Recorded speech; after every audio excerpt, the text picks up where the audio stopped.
자, 국민의힘은 권성동 대표 직무대행 체제를 유지하기로 결론을 냈죠. 그런데 권 직무대행이 10일에 윤석열 대통령을 직접 만나서 대행 체제에 동의를 구한 사실이 뒤늦게 전해졌습니다. 자, 관련해서 오늘 기자들 질문이 있었는데요. 권성동 직무대행의 발언 듣고 오시겠습니다. 대통령과는 수시로 소통을 하고 있습니다. 여러 가지 의견도 나누고 있고. 이거 당 운영 체제 관련해서 나누신 거예요? 구체적으로 대통령과의 그런 비공개 대화 내용에 대해서는 제가 확인하지 않는 걸 원칙으로 하고 있습니다. 이준석 대표랑 소통을 좀 하셨습니까? 아직 못하고 있습니다.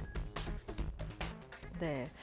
자, 대통령과의 비공개 대화 내용을 확인하지 않는 게 원칙이다라고 얘기했는데 이제 대화를 했다는 건 확인이 된 이런 상황이고요. 자, 이제 지난 10일이면은 그 의원총회에서 직무대행 체제가 의결되기 전 아니겠습니까? 네, 그렇습니다. 예, 어떻게 보십니까? 그러니까 그 시점을 딱 보면 아마 뭐 저희 같은 뭐 전문가 아니더라도 국민들도 하도 요즘에 정치 이슈를 많이 봐가지고요. 예. 관심법으로 보면 딱 보입니다. 무슨 대화를 나눴을지 뻔한 거죠. 예. 윤석열 대통령 입장에서도 지금 굉장히 좀 위중한 상황이 벌어진 거죠.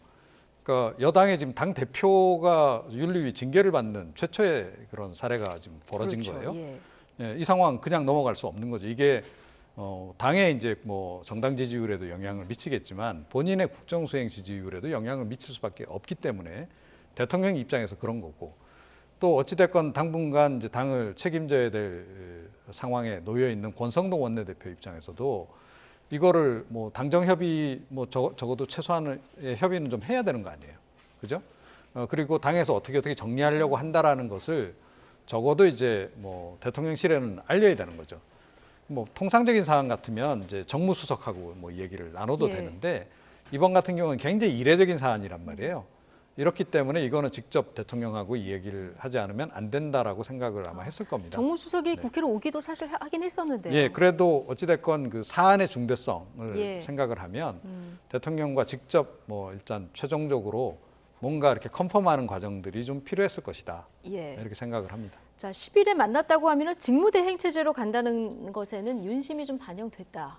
좀 이렇게 봐야 될까요? 그럼 그렇게 이해될 수밖에 없잖아요. 대통령과 소통을 했는데 와서 결정이 결국 6개월. 왜냐하면 당내에 반발도 좀 있었거든요. 물론 의원청에서 권성동 원내대표 의원청 끝나고 나와서는 소수의 의견이라고 얘기를 했지만 전당대회 하자라고 주장하는 사람도 있었고 뭐 여러 가지 사퇴해야 된다 이런 주장도 있었고 이준석 대표가 이런 주장이 있었는데 어쨌든 6개월 직무대행체로 간다고 하는 것은 이준석 대표가 다시 돌아올 수도 있다는 것을 염두에 두는 거잖아요. 물론 나중에 수사가 어떻게 되느냐에 따라서 뭐 네. 상황은 달라질 수 있겠습니다만 이렇게 결론이 났다고 하면 권성동 원내대표가 윤석열 대통령을 만나서 어느 정도 의견이 조율됐다고 볼 수밖에 없는 예. 거죠. 근데 저게 저는 좀 그 아쉬운 부분은 이거예요.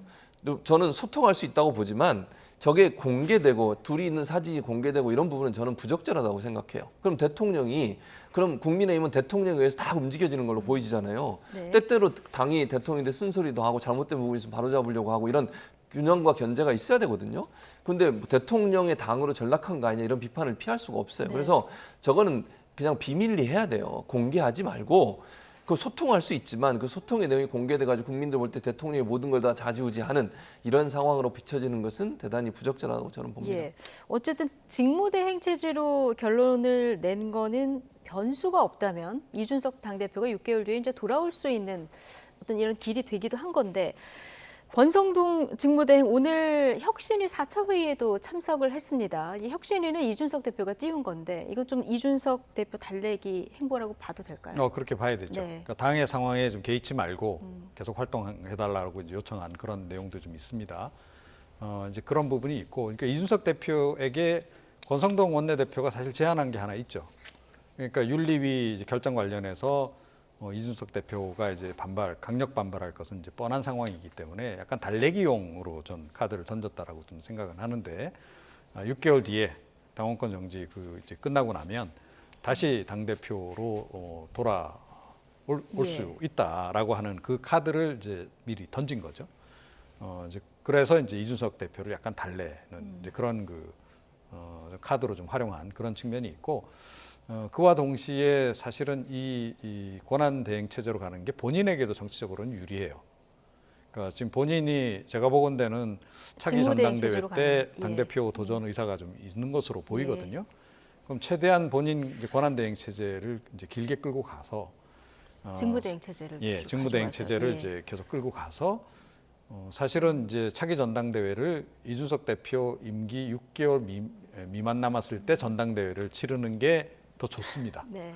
예, 그래서 아마 그와 관련해서 여러 가지 시나리오도 그동안 이제 나왔던 바가 있고 이미 몇 달 예. 전부터 그래서 이제 그런 방향으로 일단 지금 이제 가는 거고 또 다른 문제는 뭐냐면 이준석 대표가 지금 시점에서 자진 사퇴를 하지 않으면 이게 조기 전당대회를 끌고 가기가 굉장히 어려워요. 예. 예, 법적 논란, 분쟁 소지도 좀 있고 그래서 그 부분을 좀 피해가는 이제 그런 그 의미도 좀 있다 이렇게 네. 좀 생각을 합니다. 자, 그런데요. 국민의힘 초선 의원 2명이 마이크가 켜진 사실을 모르고 한 발언이 지금 또 논란이 되고 있습니다. 의원총회에서 직무대행이 결정되기 전 발언인데 자, 어떤 내용이 오갔는지 직접 듣고 오시겠습니다. 그냥 그 직무대행으로 가는 거예요. 중국에 가는 거예요. 언제까지도 보고 있어요. 응? 6개월 그대로. 그래요. 수사 결과에서 성상납 있었다 인정되면 어쩔 거야. 수사 결과 성상납 인정된 게 나왔단 말이야. 이야기는 그러니까 그건 나중에 아닐 경우도 생각을 해야지. 아닐 경우도 되는데 지금까지 조사한 걸 흘러보면 이 가벌성이 있을 게 공소시 남아 있어요. 그건 중요한 게 아니라니까. 아니라고. 그걸 다 거짓말했잖아. 나 안 했다고. 그게 더 중요한 거지. 그다음에 또 있어요. 이거 비대로도 갈 수가 있어요. 좀 이따 최고위원들이 사퇴를 해버리면 아하. 비대로 바뀌기도 하고. 자, 유상범, 최형두 두 의원의 대화가 지금 포착된 모습을 듣고 오셨는데 여기에는 잠시 빠졌습니다만 기소되면 추가 징계 가능성도 있다 이런 내용도 있는데 자, 좀 전체적으로 대화 어떻게 들으셨습니까?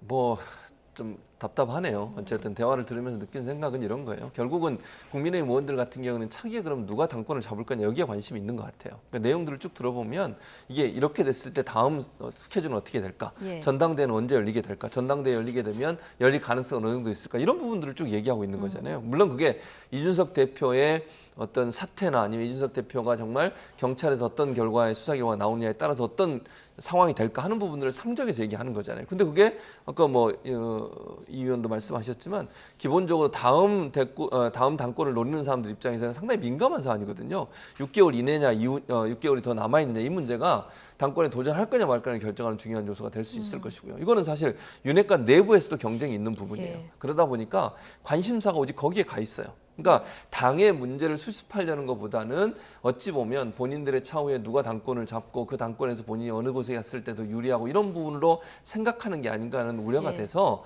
당의 어떤 어려움을 추스리려는 부분보다는 본인들의 개인적인 어떤 이해관계를 더 관심을 많이 갖는 게 아닌가 그런 부분이 보여져서 안타깝다는 생각이 듭니다. 예. 유상범 의원은 아마 윤리위에 들어가 있죠. 네. 예. 자, 지금 그러니까 공소시하고 상관없이 이준석 대표가 만약 거짓말한 게 드러나면 추가 징계도 가능하고 만약에 이렇게 되면은 이제 당이 지금은 이제 직무대행 체제로 결론이 났습니다만은 뭐 그 전의 발언이잖아요. 이게 비대위 체제로 갈 수도 있다 이런 발언이 또 나오거든요. 네. 그러니까 직무대행 체제로 6개월 끝까지 가기는 어려울 겁니다, 아마. 예, 그 전에 제가 보건대는 이준석 대표 관련해서 뭔가 결정이 나올 가능성이 높고 네. 더군다나 권성동 이제 원내대표가 차기 당대표에 도전한다라고 했을 때 그만둬야 되는 시점이 또 있잖아요. 그러면 그 시점에서는 비대위 체제로 전환을 시켜놓고 본인이 네. 당대표 도전을 하더라도 해야 되는 그런 이제 상황입니다. 그래서 제가 보건대는 지금 뭐 굉장히 다들 작전 짜느라고 여념이 없네요. 작전 짜느라고 여념이 없다 네. 이렇게 보시는 거군요.